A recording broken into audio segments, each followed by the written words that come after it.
Magsasampan ako ng demanda. Aaminin ko, mama, mukha akong pera.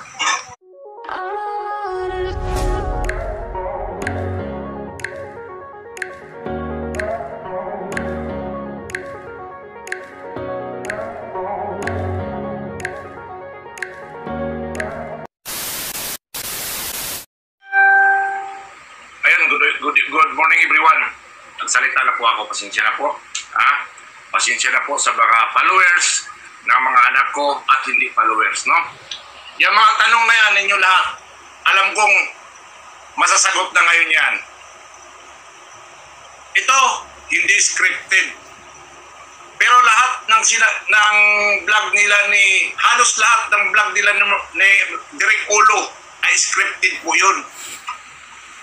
Ginamit ang mga taong nasa paligid ko. Sinuportahan po namin yon para kumita siya. Siya lang po ang kumikita. Tandaan niyo yan. Yung mga nagtatanong, nagsasabi na mukha ka din pera, wala pong binibigay. Yan si Direk Ulo ng pera sa amin. Kahit po ang paayos ba lang sa bulok na bahay namin. Tandaan nyo. Sobrang galit ko na po. Pero unang-una po, pagsimula ako sa pagsimula nila doon pa man. Nung una pa, naobserbahan ko na po ang ugali niyang Direk Ulo na yan na hindi po talaga maganda. Mula pa nung kakasimula pa lang nilang mag-vlog since past 3 years, sinusuportahan ko na po ang mga ginagawa nila. Mula po sa Nasugbu, Batangas. Alam nyo ba kung alam nyo po yung Fortune Island, kung gaano kataas yan, nag-dive pa ako para sa views nila. Buwis buhay po ako para ipakita ko yung pagsuporta sa kanila. Hanggang napunta kami ng White Sand, hanggang napunta po kami sa Kabiang Tunnel, yung boundary ng Cavite. Sinusuportahan ko po yan sila. Pero wala pong utang na loob yan. Tandaan niyo yan. Wala pong utang na loob yan. Time to time po na inobserbahan ko lang yan sila. Ginamit na lahat ng mga taong nakapaligid sa amin sa mga kasinungalingan yung gustong gawin. Pero po ito sasabihin ko sa inyo. Naawa po ako sa anak ko. Wala po daw boses, kaso. Naawa po ako sa anak ko. Ay Kipi. Kasi bakit po? Yung bilang pagkamagulang ko, pinapahubad niya yung anak ko sa harapan ng milyong tao. Hindi yan humihingi sa akin ng advice kung gagawin ba niya o hindi. Tinatapakan na po niya yung pagkatao ko. Bakit magulang ba siya? Kayo mga magulang, pahubarin yung anak nyo sa karamihan tao na hindi nyo alam. Anong gagawin ninyo? Kayo mga anak, tandaan nyo yan. Pahubarin kayo ng kasintahan nyo sa harap. Ginagago nyo yung magulang ninyo. Ginagago nyo ang apelido ninyo. Sabihin ko sa inyo, totoo lang, sama ng loob ko. Noon pa yan eh. Hanggang last day po ng kunwari nilang proposal talagang pinilit ako, hindi lang ako hindi gawa ng yung anak kong ang nag-ano sa akin, ang nag-invite sa akin. Hindi po ako pumasok sa trabaho ko. Nag-absent ako. Nag-absent ako po para lang masuportahan yung kalukuhan ng proposal na yan. Hindi po totoo yan. Kita nyo para akong robot? Doon, kung napanood nyo yun, para kami mga robot. Siya lang ang halos nagsalita kasi scripted niya nga yun.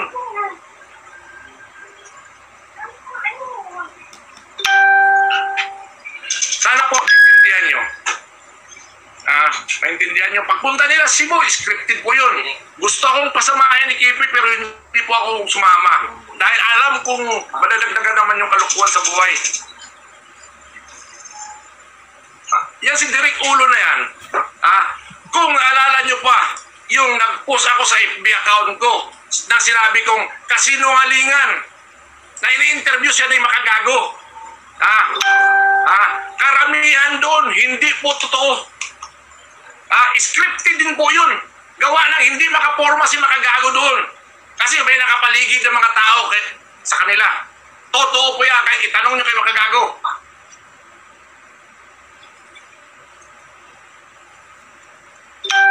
Tingnan nyo sa account ko. Sinabihan ko yung kasinungalingan na yun.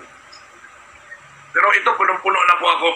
Ngayon, sasabihin ko sa inyo, bibigyan ko ng 1 linggo yan, si Mer. 1 linggo, pag hindi niya naayos to at hindi siya nagpakita dito sa amin at ayusin niya yung gusot na to para sa pamilya namin, magkikita na kami sa kung saan kayo magkita. Ihahabla ko na po yan. Tandaan nyo, hindi nyo alam kung gaano kasakit sa puso ko eh.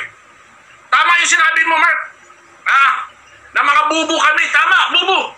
Tama yung sinabi. Sinabihan kami. Na bubo kami. Pag nag-aaway sila ni Kipi. Mga bubo daw kami. Kasi ginagamit niya kami. Kaya sabi niya bubo. Ginagamit niya kami. Kaya sabi niya bubo. Tama yun. Para kumita siya. Para kumita siya. Pero kami, hindi kami kumikita. Ako pa mismo gumagastos sa pera ko.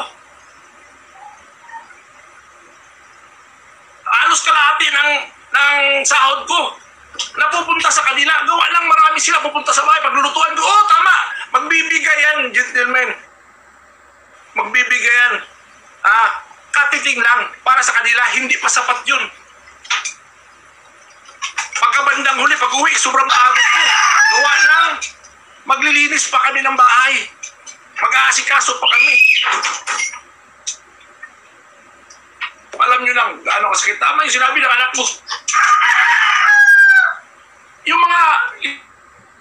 Yung mga baser na yan dyan, huwag kayo magsalita kung pasok sa puso't isipan ninyo. Noon pa yan eh. Nagagalit na ako, gawa lang, sasabihin nyo, mukhang pera kami. Niki, hindi nyo ba alam? Ang katotohanan, magsasalita agad kayo ng ganon.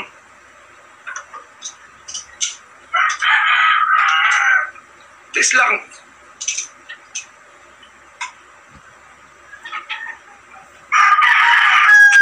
Sobra na po. Hindi na po maganda talaga.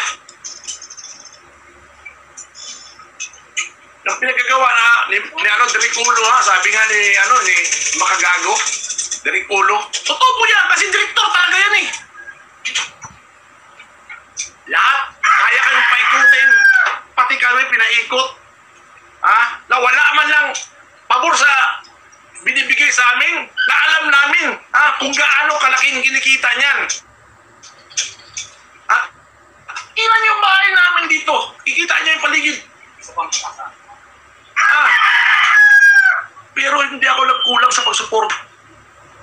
Hindi kami nagkulang. Ginamit niya lahat. Si Drexler, si Scotty, yung buruha, ginamit niya. Alam niyo siguro sinong buruha na yan. Ginamit yan. Yung kontrabida, ginamit niya yan. Tapos, sisakin lahat kami ginamit niya para sa views lang niya. Pero sabihin ko sa iyo ang tanong, ito ang tanong, may kamag-anak ba siyang sumuporta sa views niya? Wala. Kasi bakit? Kilala nila yung si Derek Ulo na yan kung anong ugali na yan. Kung gaano kasakim yan.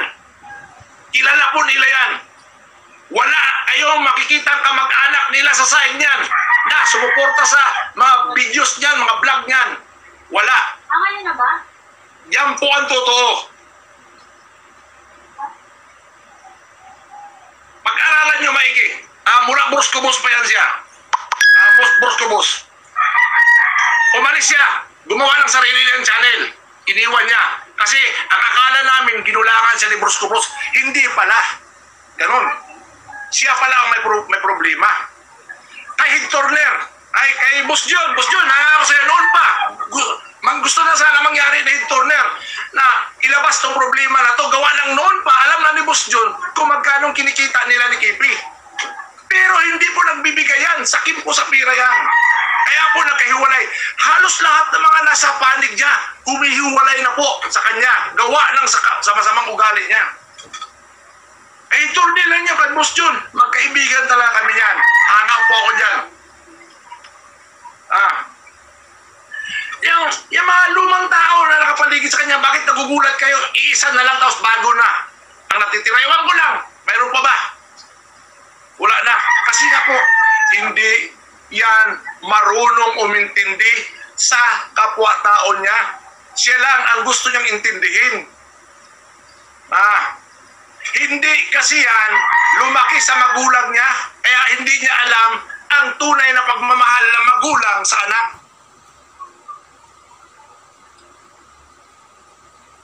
Kung anong naramdaman ng magulang sa anak, kung anong nangyayari sa mga anak at nakikita ng magulang, hindi niya ramdam yun, hindi niya abot yun, guys. Hindi niya abot yun. Wala sa isipan niya. Ang gusto niya pa, gumano ng pira. Kaya, alam ko maraming galit na dyan. Alam ko maraming galit na. Minsan tingnan niyo yung mga tinag sa timeline ko. Kung ano yung mga nakapaligid ng mga salita ng mga tao. Galit na dyan. Pero ako, abot na makakaya ko, pinagpapasensyahan ko pa rin yan. Gawa ng naging parte rin sa buhay ko siya eh. Kahit na ginago niya ako. Naging sila ng anak ko na sinusuportahan ko. Abot na makakaya ko, guys.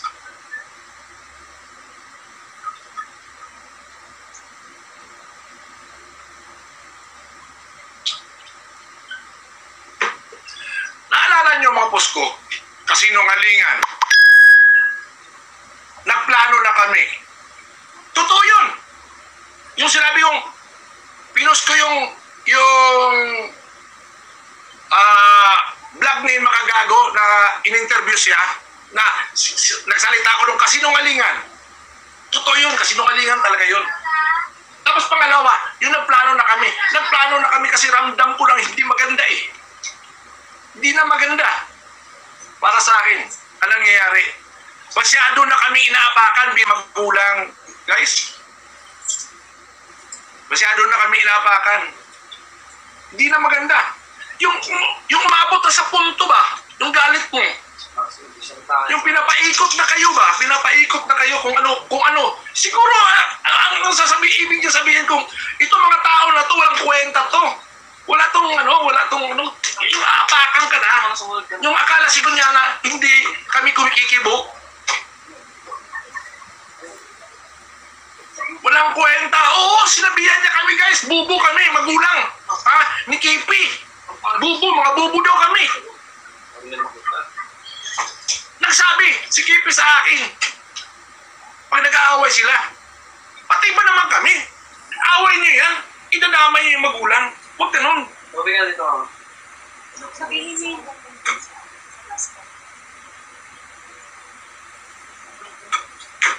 Sakit, masakit guys, masakit.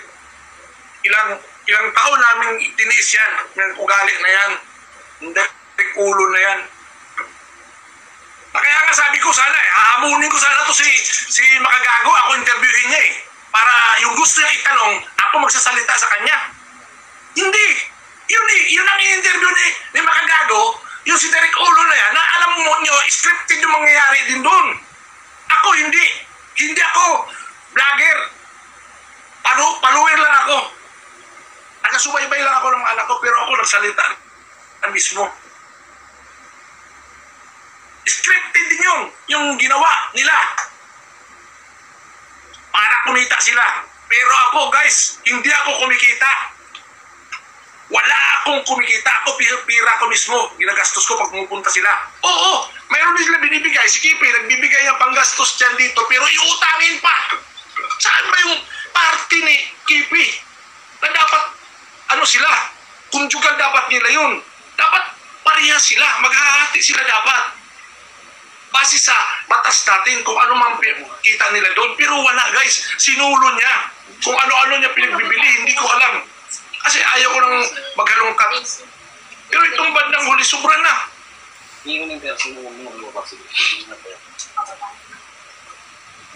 Pasensya na kayo guys, hindi ko binabasa yung ano ninyo. Mga comments nyo dyan. Hindi ko binabasa yan. Guys, hindi ko binabasa yan. Kasi sobrang libong comments yan. Pero alam ko ang naramdaman nyo. Alam ko, nagsasabi na naman kayo, na vlog naman, promotion na. Hindi po promotion to. Totoo po to. Totoo. Hindi po ako magsasalita nito kung hindi na ako naapektuhan. Ako na mismo bilang magulang. Pinukpok na ako ng maso guys, hindi bartilyo, maso. Inaapakan na kami.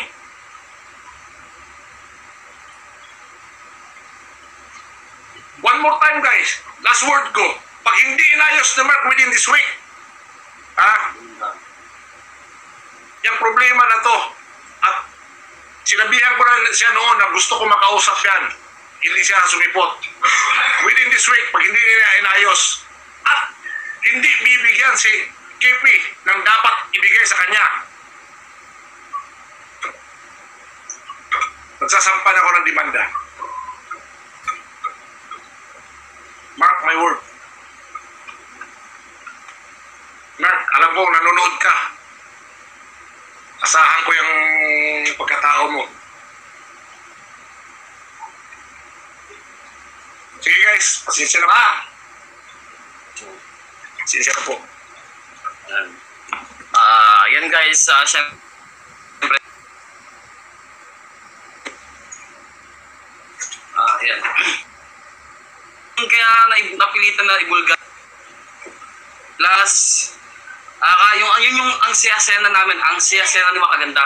Kasi akala niya, dun sa part na yon, okay na, sabi ni Maganda, kuya, tapos na ito ni Mike. Nagulat kami, inausap ni Mike si Mama. Sabi, gusto pa ni Mike, sagad pa hanggang isang buwan tong drama na to. So, paalis kami na dapat magbibideo na kami doon sa Cavite, paalis kami. Tapos, di ba naka-video kami? Tapos maya-maya, chinat siya ni Idang na ayaw na nga ituloy. Tapos, biglang nag-aalis si Merk. Bakit daw ayaw na raw ituloy? Nagalit siya, nagmura siya, sabihan niya yung nanay ko, plastic. Magkakasama kami ng nanay Kambal. Nandun, istigo na sinabihan yung nanay ko, plastic, sila Kuya Merk. Yan, nagmura-mura siya at galit na galit daw siya, sabi niya yun. Part na yun. Galit na galit daw siya kasi bakit hindi daw itutuloy. Para daw sa future namin to. Kasi gusto raw ni Merk na isama ako sa Canada. 400k daw ang gastos doon.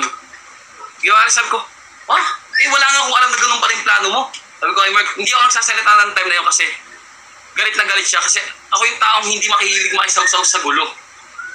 Yun yung ganun ako guys. Tapos, ang dami sinabi, galit na galit daw siya. Hindi daw siya magpapakita. Kasi para daw sa future namin ito. Kaya gusto niya raw ituloy. Malaman lamang ko sa kaibigan, kaya pala gusto ituloy. May babae pala. Mga kaibigan niya rin nagsabi sa akin, sa mga kasama namin, may babae pala si Berg. Yun yung ibig sabihin pa rin yun. Hindi ko pa sure kung totoo talaga guys na may babae si Berg. Pero yun nagsabi kasi, sa kaisingsing na sinasabi nyo, wala sa amin. Ipapaayos pa. Ipapaayos yun. Yan nga guys. Wait lang guys, magsasalita rin yung mother ko. Wait lang. Ma!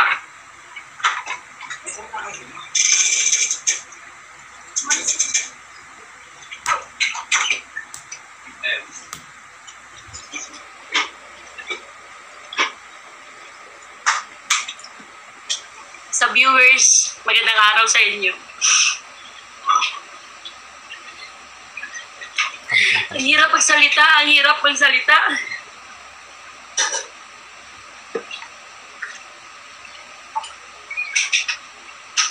Sobrang hirap. Kasi alam nyo, tanga nga din ako eh. Pumayag ako sa mangyari ni Merk. May mali din ako. Kasi umpisa pa lang, pumayag ako. Pumayag kasi ako para malaman nyo, pumayag ako.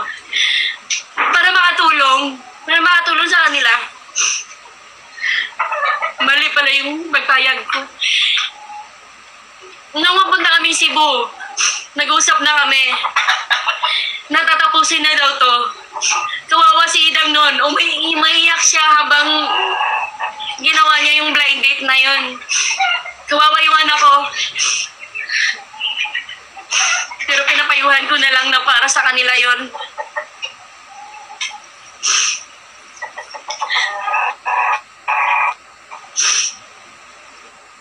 Pinapahaba pa niya. Umabot pa kami sa Cebu, guys. Umabot kami sa Cebu. Umabot kami sa kapatid ko. Yung kapatid ko nga, hindi humingi ng budget sa kanya doon. Ang dami nila doon, ang dami namin, ang dami niyang bit-bit. Kawawa nga yung mga bit-bit niya eh. Parang pinabayaan lang niya, ginamit niya lang din. Lalo na yung kambal.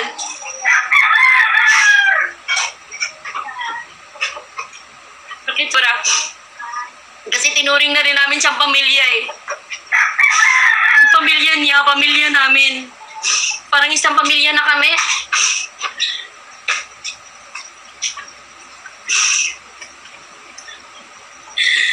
Lahat ng ginawa niya, gusto niya yun. Siya may gusto lahat. Pumayag ako para makatulong. Para sa future. Kanino future yun? Future niya. Tama si Boss John. Boss John, tama ka.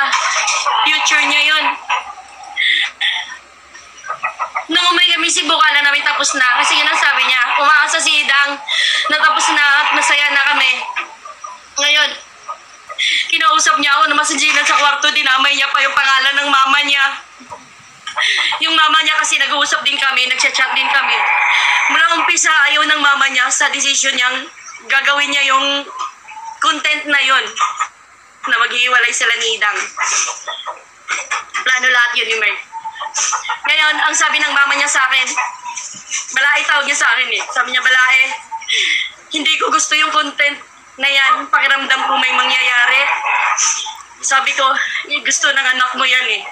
Kaya sige, sasakyan na lang natin kung hanggang kailan niya gusto. Sandali lang naman daw. Nung umuwi kami galing Cebu, umuwi ako nung 2. Binok niya na ako nun. Kasi nga daw, tatapusin na daw namin. Kaya pinapauwi na niya ako na Manila. Umuwi ako nung 2. Nandun niya pa ako sa airport. Kasama si Mark TV.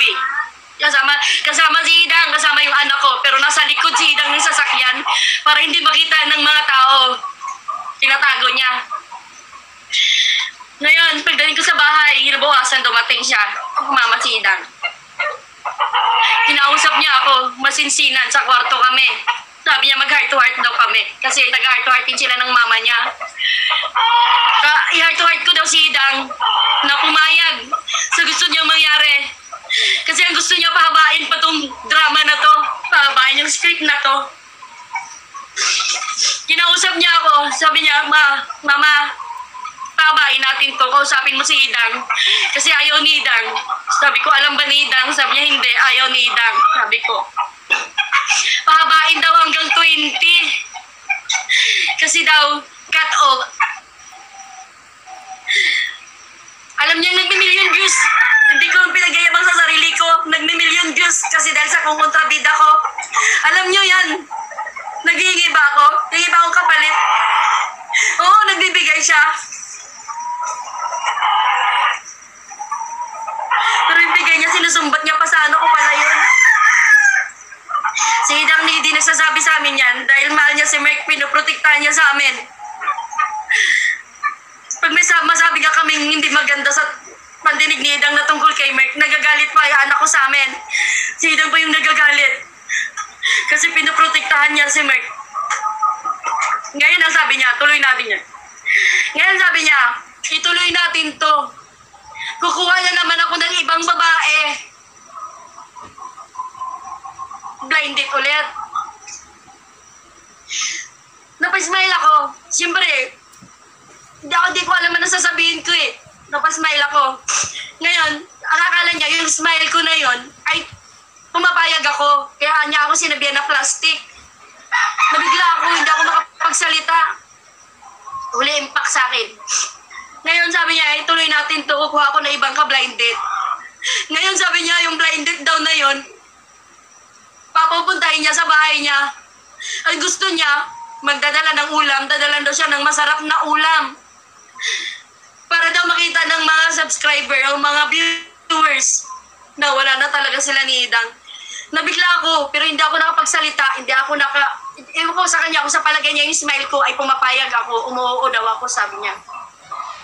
Ngayon sabi ko, akala ko ba tapos na? Sabi niya, hindi mama, tuloy natin to kasi pera to. Mukha akong pera, sinabi niya aaminin ko mama, mukha akong pera. Para sa amin. Para sa kanya lang pala yun. Kaya napaisip ako, sabi ko, okay ba kay Idang na may ganon? Sabi niya, kausapin mo ng heart to heart si KP. Kasi yung mama ko, nag-heart to heart kami. Sabi niya, sorry guys, sa suot ko. Sorry lahat. Ito na itsura ko ngayon. Sorry talaga.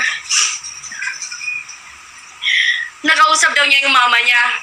Ang sabi daw niya, nag-heart to heart daw sila ng mama niya. Ang sabi niya daw sa mama niya, gagawin niya yun.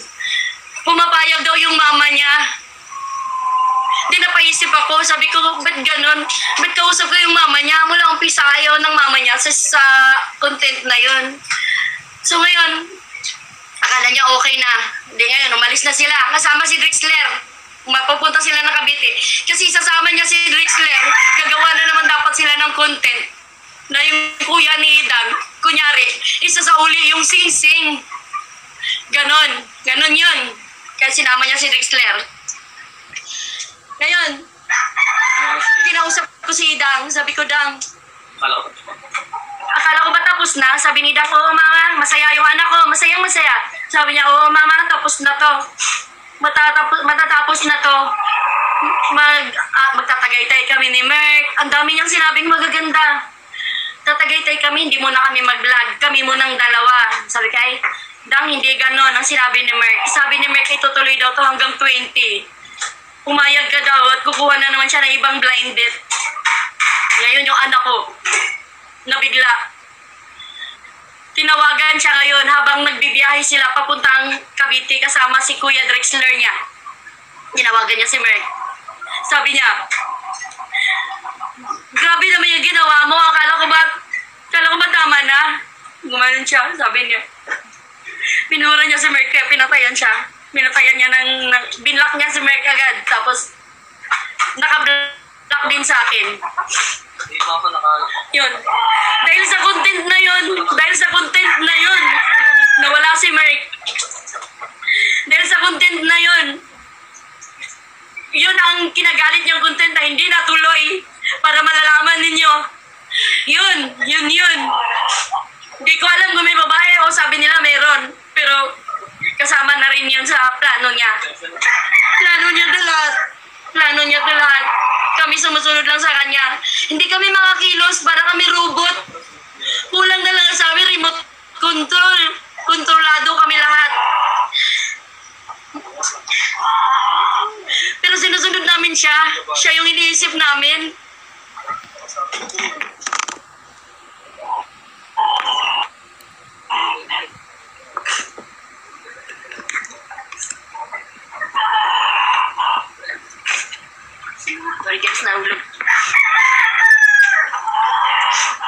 Dahil sa content na yon na hindi kami pumayag. Dahil sa content na yon, dinamay niya pa yung mama niya. Pero yung sinabi, nag-usap kami ng mama niya. Sabi ng mama, Diyos ko po. Ako yung ayaw sa content na to. Tapos ngayon, dinamay niya yung mama niya. Nagchat-chat kami ng mama niya. Nanghihinayang din yung mama niya sa pinagsamahan. Sayang din kasi tinuring na namin siyang anak. Pero pag wala pala kami sa harap niya, iba yung sinasabi niya sa amin. Totoong tao kami, tsaka mahirap lang kami. Hindi po kami mayabang. Kilala po kami dito sa lugar namin. Kahit pumunta po kayo dito, kilala po kami dito. Hindi po kami mayabang. Hindi po namin nangadyumaman. Alam po ng mama ni Merk yun. Sinabi ko po sa kanya, hindi po kami gustong yumaman. Yung Canada niya, kanya rin yan. Dito pa nga lang, hinakapin na niya yung anak ko. Paano pa kaya sa Canada? Hindi kami pumabayag. Yung Canada niya, mula umpisa, ayoko niyan. kasi alam ko ang mangyayari sa anak ko doon. Anong gagawin niya sa anak ko doon? Siya yung may hawak ng pera. Walang kapera-pera yung anak ko. Hindi makakaalis yung anak ko doon. Walang hawak na pera yun. Ako naging masama sa lahat.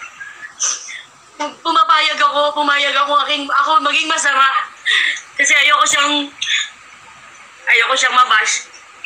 Sabi ko sa mama niya, sige gawin ko to para malipat sa akin yung bash. Huwag lang sila mabash. Hindi ako nagbabasa ng comment kasi ang sasama ng comment niyo sa akin.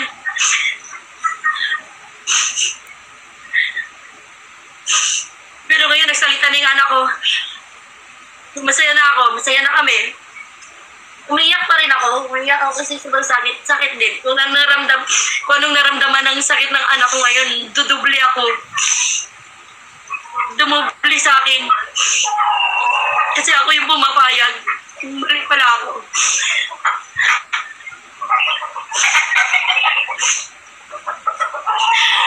Pero mali ako. Mali ako sa tingin ninyo. Sorry talaga. Sorry. Excuse me, guys. Excuse me. Guys, kausap ko ngayon si Turner. Head Turner, kausap ko si Boss John. Head Turner. Ito po yung naging controversial din sa issue noon. Siya po na isa rin po sa kaibigan po, barkada namin ni Mark. Mami, huwag kang umiyak. Ni Derek Ulo. Isa po siya. Bago kami nagkahiwalay-hiwalay, guys. Siya po ang number 1 na talagang kumontra na dyan sa ugali ni Derek Ulo. Siya. Tumawag sa akin ngayon, guys. Tumawag. Hindi nyo alam yung mga taong nakapaligid na nakaintindi na kay Derek Ulo. Na umalis na sa poder niya dahil ganun po siya makasarili. Yung ugali niyang hindi napakaganda. Marami ng taong nag-alisan. Dapat ang tao hindi dapat umalis sa sarili. Sa mga barkada dapat lalong dumadami. Siya mali. Nag-aalisan sa kanya. Bakit? Yun ang number 1 questionable kung bakit. Si Boss John Turner, yan po, may sarili po rin siyang channel. Yan po nakakaalam lahat kung paano pinutiktahan niya si Kipi. Pinupuntahan niya po ngayon si Kipi at sino gusto niyang sunduin at protektahan. Kasi hindi lumalabas daw sa bahay ni Kambal. Nandoon daw, nagtatago. Ngayon, sabi ko sunduin niya nang sa ganun maayos. Ngayon, gagawa po sila ng paraan kung ano man na masundo yung anak ko. Guys. So, ngayon, alam niyo na po kung lahat. Alam niyo na po lahat yan. So, kayo na pong bahala kung anong nasa isipan ninyo, sabihin nyo, it's your freedom po. Pero, wag lang po sa pamilya namin dahil kami, sunod-sunuran lang kami sa strategy ng Derek Ulo para sa future daw nila samantala saan ba yung future? Hindi yung future nila, future niya. Wala po kaming future doon. Asawa niyo iiyak na rin future niya yun, hindi sa amin. Kita niyo naman kung paano mag-handle. Pero sumuporta kami. Itong mga tao na to, napakamahal namin to, guys. Nagulat na lang ako. Tumiwalay. Nagkaroon pa ng problema bago paghiwalay. Bakit? Ayaw namin maniwala sa kanya Nandun yung suporta namin kay Mark pero sila humiwalay. Ngayon, hindi na po napigilan. Ayaw na kasi namin maniwala sa kanya. Dahil napaikot kami ni Derek Ulo. Intindi yan, matindi talaga yan, totoo yan. Tama yung sinasabi ni Makagago.